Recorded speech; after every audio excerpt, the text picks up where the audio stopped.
Before iron, before empire, before the written word carved truth into stone, there was bronze, the metal of kings, of conquest, and of blood. It was the first age of power, the age when men built cities from dust, tamed rivers, and dared to challenge the gods themselves. This is the story of that forgotten world, the world of the first civilizations, the world that rose in glory and fell in fire, the age of bronze and blood. Civilization began in silence in the heat and dust of ancient river valleys. Around 5,000 years ago, small farming villages began to flourish beside rivers whose floods gave life to the desert. These waters, the Tigris, the Euphrates, and the Nile, would nurture the first great civilizations known to humankind. From these rivers, humanity learned to master the earth itself, and with it came power. The first cities rose in Mesopotamia, the land between rivers, in what is now Iraq. Here, around 3500 BC, the Sumerians built the world's first urban centers, Uruk, Lagash, and Eridu. They invented writing cuneiform, pressed into clay tablets to record trade, laws, and prayers. It was the birth of history itself. The Sumerians were the first to turn human society into a machine. Their priests organized labor. Their kings commanded armies. Their farmers obeyed the rhythm of irrigation canals and the stars. Atop their cities rose great temples, ziggurats, stairways to heaven where gods watched over men, and men dreamed of immortality. To the west, along the Nile, a different kingdom was rising, Egypt, the gift of the Nile. Every year, the river flooded, spreading rich black soil across the desert. Here, around 3100 BC, a man known as Narmer, or means united Upper and Lower Egypt into a single kingdom, and with that union, created one of the longest-lasting civilizations in human history. The pharaoh was not just a ruler, he was divine. He carried the weight of math, the eternal balance of order and chaos. His crown symbolized not power alone, but the harmony of heaven and earth. While Mesopotamia warred between city-states, Egypt was a single, enduring kingdom. Its strength was in its faith, a faith that life was eternal, and that through order, death itself could be conquered. By 3000 BC, humankind discovered a secret that would transform the world: bronze. By combining copper and tin, metalworkers forged a substance stronger than stone, harder than copper, and sharp enough to carve destiny. With bronze, plows grew the first great harvests, and swords drew the first great blood. This new metal changed everything. It was not easy to make copper, and tin rarely came from the same lands.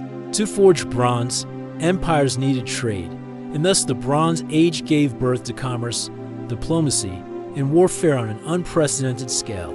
From Mesopotamia to Egypt, from the Aegean Islands to Anatolia, a web of trade stretched across the known world. Copper came from Cyprus, tin from Afghanistan, and gold from Nubia. In these trade routes, kings found wealth and raiders found targets. The Sumerians fell to new conquerors, the Akkadians, under Sargon the Great. He built what is widely considered the first true empire in history, uniting dozens of city-states under a single rule around 2330 BC. He created governors, armies, and taxation, a system so advanced that it would echo in every empire to come. Yet the Akkadians lasted barely 2 centuries. Their empire fell to drought, rebellion, an invasion, a pattern that would repeat again and again. Each age of order would end in chaos. Each kingdom would rise and bleed. After Sargon, power shifted. In Babylon, a new ruler, Hammurabi, rose around 1790 BC. He unified Mesopotamia and inscribed his famous code of laws upon stone: an eye for an eye, a tooth for a tooth. It was not just a code of punishment, but of fairness, a recognition that law, not war, could hold empires together. To the north, in Anatolia, a fierce people known as the Hittites emerged. Masters of metal, they were among the first to experiment with iron, though bronze still ruled their age. Their armies were disciplined, their chariots swift, their kings ambitious. They built their capital at Hattusa, a city ringed with stone walls and guarded by lions. From there, they challenged the might of Egypt and Babylon alike. To the west, across the Aegean, civilizations flourished in splendor. On the island of Crete, the Minoans created a maritime empire trading gold, pottery, and olive oil across the Mediterranean. Their palaces at Knossos were vast labyrinths of color and myth. Historians believe their culture inspired the legends of King Minos and the Minotaur. Across the sea, on the Greek mainland, the Mycenaeans rose warriors who would one day inspire Homer's epics. Their citadels, like Mycenae and Turns, were walled in massive stones, their kings buried with masks of gold. Their power, like the Minoans, came from trade and from war. Together, these Aegean peoples formed the western frontier of the Bronze Age world. Meanwhile, Egypt entered its greatest era of the New Kingdom. Pharaohs such as Thutmose III, Amenhotep III, and Ramses II expanded Egypt's reach deep into Africa and the Levant. Under their rule, Egypt became not merely a kingdom, but an empire ruling through diplomacy, tribute, and war. The pharaohs called themselves lords of the two lands, and their monuments proclaimed it. The temples of Karnak and Luxor, the tombs of the Valley of the Kings, the colossal statues of Ramses at Abu Simbel all testified to Egypt's wealth and power. But they were also warnings. For every monument, 1,000 lives were spent. Every stone bore the price of empire. Egypt's greatest rival was the Hittite Empire. In 1274 BC, the two powers met in one of the earliest recorded battles in history, the Battle of Kadesh. Tens of thousands fought along the banks of the Orontes River. The result was indecisive, but the aftermath remarkable. The world's first known peace treaty was signed between Ramses II and the Hittite king Hattusili III. War had given birth to diplomacy. By 1300 BC, the world was connected in ways it had never been before. Ships carried goods between Egypt, Crete, Cyprus, and the Levant, letters written in Akkadian. The language of diplomacy passed. Between kings, the Amarna letters record queens of Babylon marrying pharaohs, and alliances sealed with gold and gods. From Anatolia to Thebes, the Bronze Age world was a network of kingdoms bound by trade, trust, and fear. It was, in many ways, the first global age. And like all global ages, it was fragile.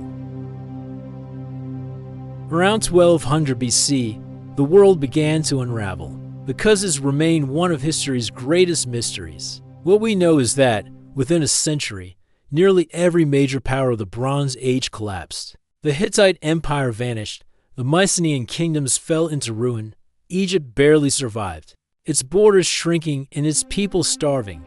The great trade routes broke, cities burned, populations vanished. Ancient texts speak of famine, earthquakes, and invasion. The pharaoh Ramses III wrote of enemies coming from the sea, the so-called sea. Peoples, mysterious raiders whose origin remains uncertain. They attack Egypt, Anatolia, and the Levant, leaving devastation in their wake. Archaeology reveals destruction on a massive scale. Ugarit, a thriving port in Syria, burned to the ground. Hattusa, capital of the Hittites, abandoned forever. Mycenae in turns collapsed into silence. For centuries afterward, writing disappeared from Greece, trade halted, populations scattered. It was the end of the Bronze Age, the dark age of silence and ruin. And yet, from the ashes, new worlds would rise. The Phoenicians, masters of the sea, emerged from the ruins of the Levant to rebuild trade across the Mediterranean. Their alphabet, simple and efficient, would evolve into the one you are reading now. In Greece, the memory of the Mycenaeans survived in myth. Poets would one day tell their stories of Achilles, Hector, and Troy. Legends born from the twilight of the Bronze Age would shape the identity of future civilizations. In the East, Assyria and Babylon would rise again, this time in iron. And Egypt, though diminished, would endure for another 1,000 years. The world had changed. The Bronze Age was gone, but its legacy became the foundation of everything that followed. The Bronze Age was not merely the beginning of civilization. It was a mirror of humanity itself, our first experiment in power, order, and ambition. From its rise, we learn how to build. From its fall, we learn how fragile greatness truly is. It gave us writing, architecture, law, diplomacy, and myth. It gave us kings who became gods and gods who became forgotten. It showed us that progress is not eternal and that even the mightiest can fall overnight. Today, we walk among its ruins. In the sands of Egypt, in the stones of Mycenae, in the broken tablets of Babylon, the echoes of that world still speak. They remind us that civilization is not permanent. It is a story forever written by time. The Age of Bronze and Blood was humanity's first act, a dawn of power that shaped all that came after. Its kings are gone, its empire's dust, but its light still glows, faintly, beneath the ruins. For in every age, we rise to build, and we fall to remember. Across time,